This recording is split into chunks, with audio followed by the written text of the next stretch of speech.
from 890 WLS.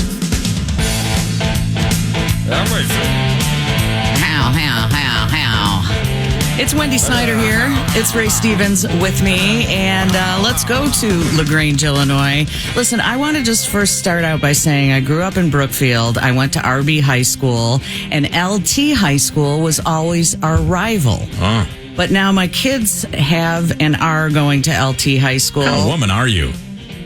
I'm a flip-flopper. It would be like, it would be, my son wouldn't even date girls from Geneva because they were from Geneva. I'm like, dude, you really gotta lighten up. The hell is wrong with you, man? I love radio. In 1986, I started at the Loop radio station, and there's a guy on the line with us right now who has achieved a pretty great accolade. And Chris Thomas joins us right now, the general manager and faculty advisor at WLTL 88.1 FM. You can use that as a liner if you'd like, Chris. Sounds good. Are you there? Oh, absolutely. Thank you for joining us. I wanted to give you an opportunity. Chris Thomas, as I mentioned, general manager and faculty advisor over at WLTL. It's LT's radio station. I went to RB High School. We did not have a radio station. You guys are really good. I listened to 88.1 in my own time, not just when my son was on. We appreciate that. We appreciate that. Yeah, it's unique that we even have one. There's only about 150 high schools in the country who have an FM radio station. So it's kind of rare. And you have won a pretty prestigious award for the 7th time since WLTL began in 2002. It is Best Radio Station in the Nation, the John Drury High School Radio Awards. Congratulations. Thank you. Yeah, that's correct. Yeah, we actually, WLTL actually started in 1968, but the award started in 2002. Wait a minute, 1968. Who was on the air back then?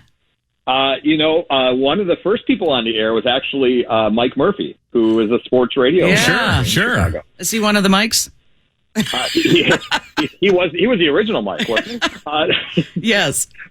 But yeah, WLTL's won the award for best high school radio station in the nation for the 7th time since they started giving out the awards in 2002, which is the most of any school. And one of my former students joked with me now that we have more rings than MJ, which I don't know if that is something to brag about or not. But I guess it's true. So that's pretty impressive for sure. And we're very proud of our students for all the work they did, especially this year in 2020, because a lot of schools and a lot of stations had to shut down or just go all automated. And our students kept producing from their houses, which was amazing. So is this a 24-hour full-blown radio station? Yeah, we're 24/7, 365. We don't shut down. So I hope you're live and local, and I hope that there's some kid doing an overnight show up until 5:30 in the morning, and then he has to go to science class.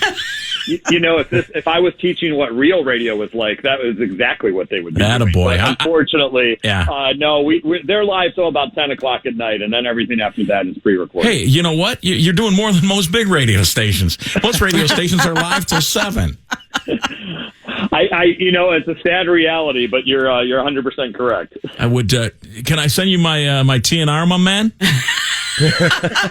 Every now and then you could tell who hasn't done their research. Every now and then we get a resume and an audition tape from someone looking for work, and I'm like, are we that good, or did you just not figure out we're a high school? I'm like, I guess that means we're that good, right? That you think you can get a job here. All right, 88.1. Speaking of that, Chris, how long have you been general manager and faculty advisor over at WLTL? Longer than I care to admit. This is my 16th year there. Okay. That's amazing. Retiring anytime soon? Because I'm looking for a gig, and it's close to home, and I think I could handle it. Unfortunately for both you and me, no, I've got quite a few number of years left in me. It's funny. Chris has reached out on occasion to have me come talk to his radio students, and it seems like every time you ask me, I'm out of work, which kind of is good advice for the kids that it's not a very stable business. It's not that we don't ask you when you're out of work. It's that you're so busy when you are in work. Yeah. Which I guess it's also not good advice for the radio kids either. 88.1 FM. Set the dial and hit history class. But we appreciate you always being willing to come out and talk with the kids. And I think one of the things about radio that they love and that I know you love too is that it is a labor of love. It doesn't feel like a job when you have one. It feels like you're just having a good time. Keep telling them that. No, it is true. If you love what you're doing, and I have explained to them that sometimes you're going to have a radio job that is not exactly what you want, like working with Ray Stevens for a week. Yeah, that's what but happens. then ultimately something better comes along. Yeah, that's what this is. This is just this week just goes to show you that there's always something better ahead. Chris, we wanted to give you some bragging rights because really those students put so much hard work and effort into WLTL, and it's so varied. There are music shows. There are other kinds of shows. Name some of the things that you have there. So we got all the typical stuff, of course. We've got music shows, sports broadcasts when there's sports happening, of course, sports talk shows, news talk shows, things like that. But, some of the more unique things we've done over the years, there's been obviously movie review shows, political talk shows. One of my favorites was one of my students did a dating game, and they would put 3 eligible bachelors in the studio and cover up the windows with newspaper. And then they had the bachelorette in the other studio, and we got a local restaurant to sponsor with gift cards. Cool. I always said it was a successful show because no one got pregnant. So, and the teachers weren't allowed. That's how I judged that one. As the teachers weren't allowed in there, were they? No. We checking. definitely checked IDs. WLTL Radio named Best Station in the Nation again for the 7th time since the awards inception back in 2002. Chris, congratulations. We just wanted to give you some time to brag. I appreciate it. And if you want to check us out, if you're in the LaGrange area, like you guys said, 88.1 FM, but we will say non-commercial radio doesn't travel super far, so you can always check us out online at WLTL.net as well. Perfect. Congratulations, Chris. Thank you so much. Thanks for having me on this morning. And we'd like to just throw out this disclaimer. Don't listen to him now. Just stay here. Yeah. Don't go anywhere. After Stay with us. You're right. Exactly. Right on. Isn't it cool to be able to go to your... to go to your hometown and be able to do something cool for it like that, and talk to the kids, and it's a big deal, and it's just one of the best things about being able to grow up in an area and then go back to where you came from, because when you were at Brookfield, as any kid, you're wandering the halls wondering, okay, what's the next step? Everybody's got all this pressure on you. What are you going to do? Where are you going to go to college? And all these questions are rolling at you, and then some years down the road, you do okay, and you come back, and people want to hear what you have to say, and it's an amazing feeling. And it is cool. a great feeling. Yeah. It's what I call doing good in the hood. That's why you do it. Yeah.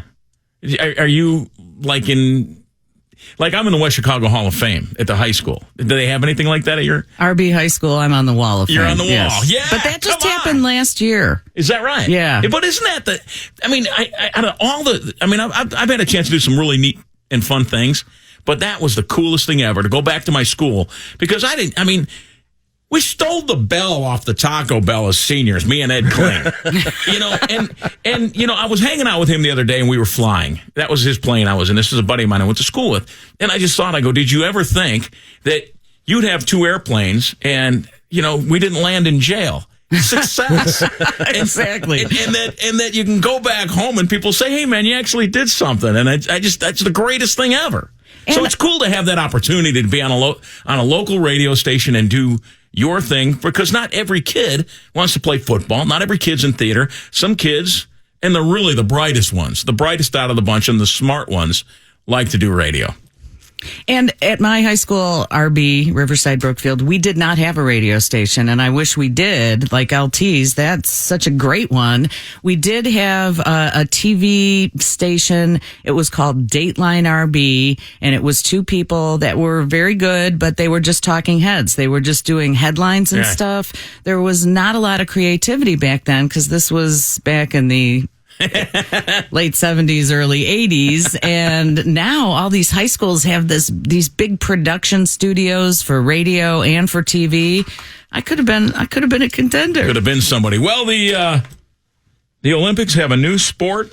You're not going to believe what it is. Absolutely ridiculous. We'll hit that coming up next. Right now, we've got to get over to